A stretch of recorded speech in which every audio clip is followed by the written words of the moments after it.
नमस्कार। इलेक्ट्रोहोम्योपैथी के चाहने वालों, विश्व के कोने कोने में उपस्थित हमारे इलेक्ट्रोहोम्योपैथिक प्रेमियों, आपके प्यारे दोस्त डॉक्टर श्रीवास्तव का बस्ती से रात 10 बजे स्वागत है, अभिनंदन है। जी हाँ बहनों और भाइयों, इलेक्ट्रोहोम्योपैथी भारत के सभी राज्यों में गूंज रही है और कोई भी ऐसा राज्य नहीं बचा है या उसके जिले नहीं बचे हैं जहां तक इलेक्ट्रोहोम्योपैथी अपना धूम न मचा रही हो। और इस धूम का कारण हमारे बढ़ते हुए युवा इलेक्ट्रोहोम्योपैथ जो निकल करके क्षेत्रों में अपने रोगियों की सेवा करने में व्यस्त हैं और लगातार वो हमारे संपर्क में बने हुए हैं। हमारे द्वारा रेफर किए जा रहे रोगी जो उनके निकटतम क्षेत्रों के हैं, उनकी वो सेवा में लगे हैं। जैसा मैंने आपसे पहले भी कहा है और आज फिर कह रहा हूँ कि पूरे देश में डॉक्टर अनिल श्रीवास्तव रोगियों को देखने के लिए नहीं पहुंच सकते। आप सब हमारे अंग हैं, इस कारण मैं आपके पास आपके निकटवर्ती रोगियों को रेफर करता हूं और ये उम्मीद करता हूं कि पूरी ईमानदारी के साथ इस पैजरिकेशंस के D3 से आप हमारे फार्मूले पे उन रोगियों को दवा बना करके उनको उपलब्ध कराएंगे। अन्य किसी भी प्रकार के पेटेंट या किसी भी प्रकार के डाइल्यूशन का प्रयोग हमारे द्वारा रेफर किए गए रोगियों पर आप प्रयोग नहीं करेंगे। उसका कारण है कि रोगी देश के किसी कोने से हमसे संपर्क करता है तो अपेक्षा करता है कि डॉक्टर अनिल श्रीवास्तव के फार्मूले से हो सकता है उसको अच्छा लाभ मिल जाए। लेकिन चूंकि रोगी मुझसे बहुत दूर होता है, रोगी हमसे केवल वीडियो कॉल कर सकता है, फ़ोन कॉल कर सकता है, मैं रोगी के निकट नहीं पहुंच पाता हूं या रोगी को फिजिकल वेरिफिकेशन में नहीं कर पाता हूं। इस कारण से मैं उस रोगी को आपके पास रेफर करता हूं कि आप उसका फिजिकल वेरिफिकेशन कर लें, उसकी शिकायत को नोट कर लें। लेकिन दवाओं का प्रिस्क्रिप्शन या परामर्श या कंसल्ट मेरी रहती है। आप उस रोगी से हमारे 200 रुपये परामर्श शुल्क अपने टेबल पर ले लें, वो हमारे अकाउंट में डाल दें, लेकिन दवाओं का दाम आप अपने पास रोगी का स्वयं ले लें। लेकिन फिर मैं आपसे उम्मीद करता हूं कि पूरी ईमानदारी के साथ D3 से मेरे द्वारा बताए गए डोज और फार्मूले ही आप उपयोग करेंगे। उससे दो लाभ होंगे। एक तो रोगी चूंकि आपसे दवा लेगा, ठीक आपसे होगा, आपका नाम उस क्षेत्र में होगा, इलेक्ट्रोहोम्योपैथी का नाम उस क्षेत्र में होगा और रोगी को कॉन्फिडेंस रहेगा, रोगी को विश्वास रहेगा कि उसने डॉक्टर अनिल कुमार श्रीवास्तव के बताए गए फार्मूलों पर संबंधित चिकित्सक ने पूरी मन से उसकी सेवा की है। तो यहाँ पे नाम आपका होगा। मैं तो आपके सामने 1 मिनट या 2 मिनट के लिए या रोगी से वीडियो कॉल पे आऊँगा, लेकिन दवा आप उसकी 1 महीने से लेकर के 1 साल 1.5 साल तक करेंगे। तो ऐसी दशा में आप अपने नाम के साथ पूरी ईमानदारी बरतें, अपने काम के साथ ईमानदारी बरतें और इलेक्ट्रोहोम्योपैथी के प्रति अपनी ईमानदारी दर्शाएँ। इन्हीं उम्मीद के साथ मैं आज के इस क्लास की शुरुआत करता हूँ। इससे पहले कि मैं इस क्लास की शुरुआत करूँ, हमारे एक शुभचिंतक ने 2 वीडियो हमको आज भेजे और उसी वीडियो के कारण मुझे आज इस क्लास को लेना पड़ा। हालांकि मैं ये क्लास रविवार को लेने के मूड में था, लेकिन आज मैं आपको एक वीडियो दिखा रहा हूँ। पहले आप इस वीडियो का आकलन करें। ये वीडियो आपके समक्ष जा रहा है, इसको पूरा देख लें। इस वीडियो में जो बच्चे दवा की पैकिंग कर रहे हैं, आप उन बच्चों के उम्र का अंदाज़ा लगा लें। और ये एक प्रेस रिपोर्टर ने मेरे पास वीडियो भेजा है कि इलेक्ट्रोहोम्योपैथी में बिजनेस करने वाले औषधियों के निर्माता इस तरह का खिलवाड़ करते हैं, छोटे छोटे बच्चों से इस तरह की पैकिंग कराते हैं जिन्हें ना डोज का पता है, ना उसमें ड्रॉप का पता है और किस फार्मूले पर किस आयतन के अनुपात में कैसे दवा डाली जानी चाहिए, कैसे पैकिंग करनी चाहिए। और उसके साथ साथ अभी आप इस वीडियो को ध्यान से देखें कि जो छोटी बच्ची बैठी हुई है वो कपड़े से लेकर के कोई कपड़ा है, बहुत बड़ा सा कपड़ा है, और उस कपड़े से शीशी को कैसे पोंछती है। यानी पूरे हाइजीन को, या जिसको कहें कि स्वच्छता अभियान को दरकिनार करके तार तार तोड़ दिया है इलेक्ट्रोहोम्योपैथी के दवा बनाने वाले निर्माताओं ने। इसीलिए मैं इस वीडियो को आप तक पहुंचा रहा हूं और उन्होंने अनुरोध किया था कि इस वीडियो को आप निश्चित रूप से अपने क्लास में बताएं और देखें कि लोग कैसे दवा बनाने में खिलवाड़ करते हैं, कैसे छोटे छोटे बच्चों को इसमें लगा करके अपना बिजनेस बनाते हैं। इन बच्चों को नहीं पता है कि हम कर क्या रहे हैं। इन बच्चों को ये नहीं पता है कि हम दवा को कैसे दे रहे हैं या कैसे हमको पैकिंग करना है। केवल इसके जो प्रोप्राइटर हैं या इसके जो कर्ता धर्ता हैं वो कहीं दूर हैं और इन बच्चों को सौंप करके चले गए हैं। और शायद इसीलिए इलेक्ट्रोहोम्योपैथी में दवाओं की क्वालिटी गिर रही है, दवाओं की उपयोगिता नहीं हो पा रही है, दवाओं का उपयोग नहीं हो पा रहा है और अपेक्षित परिणाम भी नहीं आ रहे हैं। इस नाते देखिए कैसे कपड़े से साफ करके और कैसे किस कपड़े का उपयोग कर रही हो लड़की। इस कपड़े को आप ध्यान से देखें कि इतने बड़े कपड़े में क्या स्वच्छता का कोई प्रमाण ये दवा बनाने वाले सज्जन अपनी कंपनी का दे सकते हैं? मैं तो नहीं समझता हूँ, लेकिन अगर आपको लगता है कि ऐसा हो रहा है तो आप ज़रूर देखें। ये हमारे एक प्रेस रिपोर्टर, हमारे चाहने वाले हैं जो पंजाब से थे, उन्होंने इस वीडियो को हमारे पास तक भेजा और उन्होंने कहा कि इसी तरीके से इलेक्ट्रोहोम्योपैथी के औषध निर्माता दवा बनाने का खेल करते हैं और लगातार लोगों को मूर्ख बनाते हैं। जी हाँ, ये सच है और मैं बार बार सच के लिए जाना जाता हूँ और सच कहने पर मेरी आलोचनाएं होती हैं। लोग मेरे प्रति द्वेष भावना व्यक्त करते हैं और कुछ लोग तो जो हमारे बहुत प्रिय हैं वो मुझे गालियां तक नवाजते हैं। अब आपने इस वीडियो को देखा, इस वीडियो से आप आकलन कर सकते हैं कि जो लोग इलेक्ट्रोहोम्योपैथी में औषधियों को बनाने का दावा ठोकते हैं वो किस तरीके से दवाइयाँ बना रहे हैं। छोटे छोटे बच्चों को बैठा करके उनको कह दिया कि शीशी को पैक करो, शीशी लगाओ, बंद करो। न यहाँ पे कोई मशीन से बॉटल फिट की जा रही है, न उसके कोई माप हैं और ना ही कोई तरीका है। 3 छोटे छोटे बच्चे जो संभवतः 10 वर्ष से नीचे के हैं उनको सिर्फ पैकिंग कराया जा रहा है। कैसे आप विश्वास करते हैं कि वो आपके घर तक इलेक्ट्रोहोम्योपैथी की औषधियाँ ईमानदारी से पहुँचा रहे हैं?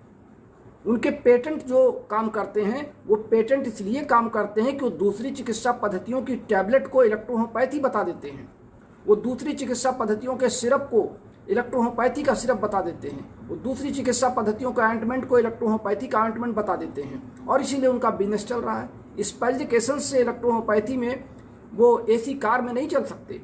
इलेक्ट्रोहोम्योपैथी के स्पेल्जिकेशन बेच करके ईमानदारी के साथ काम करके वो रातों रात महल नहीं खड़ा कर सकते और इलेक्ट्रोहोम्योपैथी में रातों रात करोड़पति बन जाना, अपनी आय से अधिक संपत्ति अर्जित कर लेना, ये तो सिर्फ और सिर्फ पेटेंट का खेल है।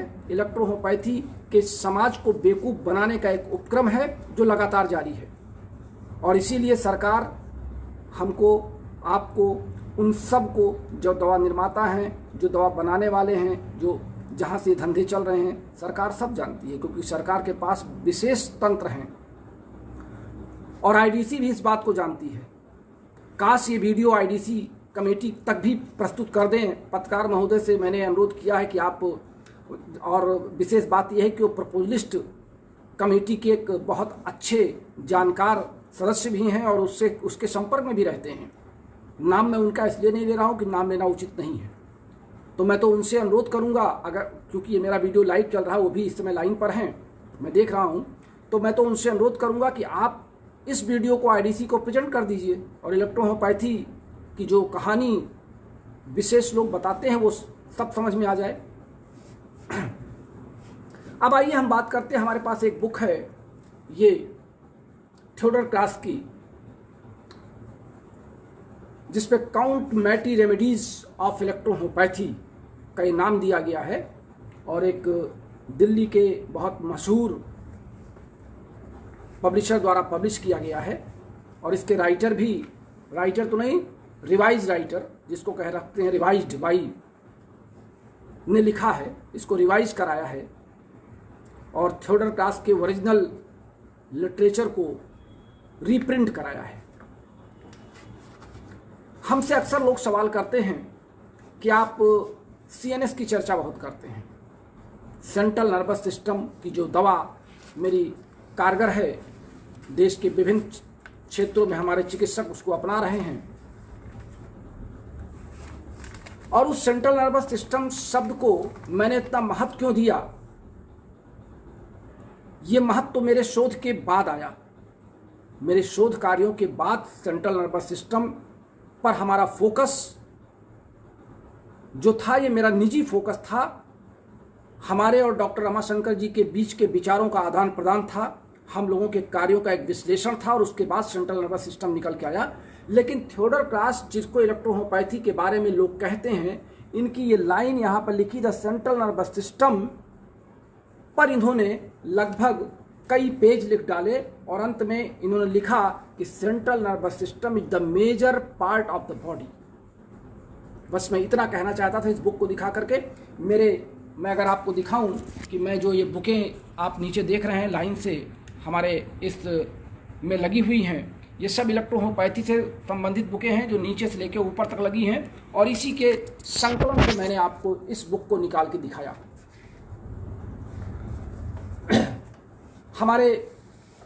मेरे पास एक बुक और भी है इलेक्ट्रोहोम्योपैथी के बारे में। आज मैं बहुत देर से बहुत गहन और मनन अध्ययन कर रहा था कुछ पुरानी किताबों से कि लोगों ने क्या लिखा है। तो बात जहाँ तक सेंट्रल नर्वस सिस्टम की है, सेंट्रल नर्वस सिस्टम बॉडी के प्रत्येक ऑर्गन को कंट्रोल करता है, पैर के अंगूठे से लेकर के हमारे सिर के यानी खुद ब्रेन तक, और बीच के जितने ऑर्गन्स हैं, चाहे वो हार्ट हो, चाहे किडनी हो, चाहे लीवर हो, चाहे स्टमक हो, ये तमाम अंग जो महत्वपूर्ण अंग हैं, चाहे वो रिप्रोडक्टिव ऑर्गन्स हों या हमारी मांसपेशियां हों, सब पर सेंट्रल नर्वस सिस्टम का एक कंट्रोलिंग पावर होता है, सेंट्रल नर्वस सिस्टम। और इसलिए जब भी कोई रोगी किसी रोग से ग्रस्त होता है तो उसका सेंट्रल नर्वस सिस्टम उस रोग से पहले ग्रस्त हो जाता है, यानी रोगी के रोग हावी होने के पहले सेंट्रल नर्वस सिस्टम पर रोग हावी हो जाता है। और तब हमारे सोचने और समझने की जो एक सीमा है, एक जो दायरा है, वो दायरा हमारा जाकर के हमारे सेंट्रल नर्वस सिस्टम के इर्द गिर्द घूमता रहता है। और फिर सेंट्रल नर्वस सिस्टम हमारे दो सिस्टम पर जाकर के फोकस करता है। एक हमने आपको बताया था एक्सक्रेटरी सिस्टम, जिसमें बॉडी के अंदर के अपद्रव्यों को बाहर निकालने की प्रक्रिया को तेज करना, और दूसरा है डाइजेस्टिव सिस्टम, जिसमें बॉडी के विभिन्न कोशिकाओं को एनर्जी की इनपुट देना, उसको तेज करना। अब ये तीन सिस्टम हमारे बॉडी के जो आपस में काम करते हैं, इन तीनों सिस्टम पर न्यूरॉन्स यानी तंत्रिका कोशिका जिसको आप कहते हैं न्यूरॉन्स, एक सेल से दूसरी सेल जुड़ती हुई लगभग 6000 किलोमीटर की एक लंबी नर्व की श्रृंखला हमारे शरीर में घूमती है, जो छोटे छोटे टुकड़ों में होती है। और इन टुकड़ों में सोडियम आयन और पोटेशियम आयन का एक घोल ऊपर और अंदर पाया जाता है। ऊपर मतलब न्यूरॉन्स के बाहर मांसपेशियों के बीच में जो ईसीएफ होता है, और एक होता है तंत्रिका तंत्र के अंदर जिसको हम एक्सोप्लाज्म कहते हैं, और तंत्रिका तंत्र के बाहर एक तरल द्रव होता है जिसे हम एक्स्ट्रा सेलुलर फ्लूइड या ईसीएफ कहते हैं। ईसीएफ में सोडियम आयन अधिक होते हैं और एक्सोप्लाज्म में पोटेशियम आयन अधिक होते हैं। जब भी कोई संवेग या संवेदनाएं या कोई संकेत हमारे बॉडी पर, हमारे कोशिका के स्किन पर या हमारे ब्रेन पर या हमारे किसी ऑर्गन पर पड़ता है, तो उसका सीधा संदेश हमारी तंत्रिकाओं के द्वारा एक सेल से दूसरे सेल तक पहुंचता है, और एक सेल से दूसरा सेल एंडोप्लाज्मिक रेटिकुलम से अंतःकरण से जुड़ता है, और एक एंडोप्लाज्मिक रेटिकुलम एक न्यूक्लियस से दूसरे न्यूक्लियस को जोड़ता है, यानी एक न्यूक्लियोप्लाज्म से दूसरा न्यूक्लियोप्लाज्म एंडोप्लाज्मिक रेटिकुलम के दीवारों के माध्यम से एक दूसरे जुड़ता है। तो जब तंत्रिका कोशिकाओं से कोई मैसेज हमारी कोशिका में या हमारी बॉडी के सेल में या टिश्यू सिस्टम में प्रवेश करता है, हमारे टिश्यू फ्लूइड में प्रवेश करता है, तो वो फिर one cell to other cell जो ट्रांसफर होता है, वो न्यूक्लियोप्लाज्म के माध्यम से एंडोप्लाज्मिक रेटिकुलम के माध्यम से ट्रांसफर हो जाता है एक सेल से दूसरे सेल में, और इसी तरीके से हमारे पूरे बॉडी का एक जाल बन जाता है। अब हम थोड़ा बैक होते हैं। किसी भी जीव का, चाहे वो प्लांट हो और चाहे वो एनिमल हो, जो प्रारंभिक काल होता है जिसे हम जाइगोट कहते हैं, जिसमें 2n के कैरेक्टर होते हैं, 1 कैरेक्टर मेल पार्ट के और 1 कैरेक्टर फीमेल पार्ट के इक्वल टू 2n कैरेक्टर। ये 2n कैरेक्टर एक जाइगोट बनाता है गर्भ के अंदर या ओवरी के अंदर, यूटेरस के अंदर एनिमल में, और जो पौधे हैं वहाँ पर ओवरी के अंदर होता है। वहाँ पे ऊ स्फेयर कहते हैं और यहाँ पे हम जाइगोट कहते हैं। दोनों में अंतर है नामकरण में, लेकिन मैटर एक है। यानी 2n कैरेक्टर प्रकृति पहले n प्लस n को मिला के 2n करती है, और जब उनका जन्म देती है, चाहे वो प्लांट में हो और चाहे एनिमल में हो, तो फिर उसको n में प्रकट करती है, यानी 2n को तोड़ करके जन्म के पूर्व n मिला के छोड़ती है। अब 2n, पहले n और n मिलकर के 2n होते हैं और फिर 2n को n में तोड़ते हैं, यानी पहले मियोसिस होता है और बाद में माइटोसिस होता है। ये दो प्रकार के सेल डिवीजन है जो मैंने अपने फिजियोलॉजी के क्लास में डिटेल में आपसे चर्चा की थी। आज मैं जहाँ पर चर्चा कर रहा हूँ मैं उसको समझाने का प्रयास कर रहा हूँ कि पहले गर्भ में जायगोट बनते ही पहले मियोसिस होता है और मियोसिस में कैरेक्टर 1/2 हो जाते हैं और संख्या कोशिकाओं की 4 हो जाती है। और जैसे ये संख्या 4 होती है उसके बाद माइटोसिस सेल डिवीजन शुरू हो जाता है और संख्या जस्ट हर कोशिका का डबल बनना शुरू हो जाता है और धीरे धीरे कोशिकाओं का एक समूह बनता है जिसे टिश्यू कहते हैं। फिर टिश्यू का एक समूह बनता है जिसको ऑर्गन कहते हैं। ऑर्गन बनने के पहले 3 जर्मिनल लेयर बनती हैं, एक्टोडर्म, मीजोडर्म और एंडोडर्म। फिर एक्टोडर्म से अलग अलग ऑर्गन बनते हैं, मीजोडर्म से अलग ऑर्गन बनते हैं, एंडोडर्म से अलग ऑर्गन बनते हैं और ये पूरी की पूरी प्रक्रिया 9 महीने के अंदर कंप्लीट हो जाती है या अलग अलग प्राणियों में अलग अलग समय पर कंप्लीट होकर के बच्चे का जन्म होता है। इसी दौरान जब मीजोडर्म से और एंडोडर्म से विभिन्न ऑर्गन बनते हैं तो तंत्रिकाएं भी बनना आरंभ करती हैं और तंत्रिकाओं के अंदर टिश्यू फ्लूइड भी बनना आरंभ होता है। और प्रकृत इस पूरे तंत्रिकाओं को अगर आप जिसको कहते हैं रडार से जो पूरे देश का नक्शा या किसी मोहल्ले का या किसी शहर का जो मानचित्र आपके पास आता है जिसमें सड़कें, नदियां, नाव और समुद्र आपको सब दिखाई पड़ता है, रेल मार्ग दिखाई पड़ते हैं, बिल्कुल उसी तरीके से अगर हमारे शरीर पर कोई रडार ऐसा लगा दिया जाता तो हमको तंत्रिकाओं के पूरे सिस्टम दिखाई पड़ जाते कि हमारी तंत्रिकाएं कहाँ से कहाँ कैसे गई हैं। और उन तंत्रिकाओं का जो केंद्र बिंदु है वो एक हमारे ब्रेन के पास है जिसको हम क्रेनियल नर्व कहते हैं और दूसरा हमारा रीढ़ की हड्डी के दोनों साइड में जिसे हम स्पाइनल नर्व कहते हैं। हमने नर्व पर चर्चा इतनी लंबी इसलिए किया कि चूंकि बात CNS की है, सेंट्रल नर्वस सिस्टम की, जो हमने 6 दवाएं मिला रखी हैं जिसमें F1, VEN1, L1, A3 और S5C5 ये हमारा क्रॉनिक के लिए है और फिर हम S5 को हटा के S1 कर देते हैं एक्यूट में और रनर में हम S5 को हटा के P1 कर देते हैं। ये 6 औषधियाँ हमारे विभिन्न सेंट्रल नर्वस सिस्टम से कंट्रोल होने वाले हमारे मुख्य 6 ऑर्गन या 6 सिस्टम को पहले कवर कर लेती हैं, जिसमें स्टमक होता है, लीवर होता है, पैंक्रियाज होता है, इंटेस्टाइन होती है, हमारे हार्ट होते हैं, हमारी स्प्लीन होती है। ये सारे हमारे इस 6 मेडिसिन में और हमारे ब्रेन होता है। और जब हम P1 मिला देते हैं तो हमारा लंग्स भी आ जाता है, लंग्स यानी रेस्पिरेटरी सिस्टम भी आ जाता है।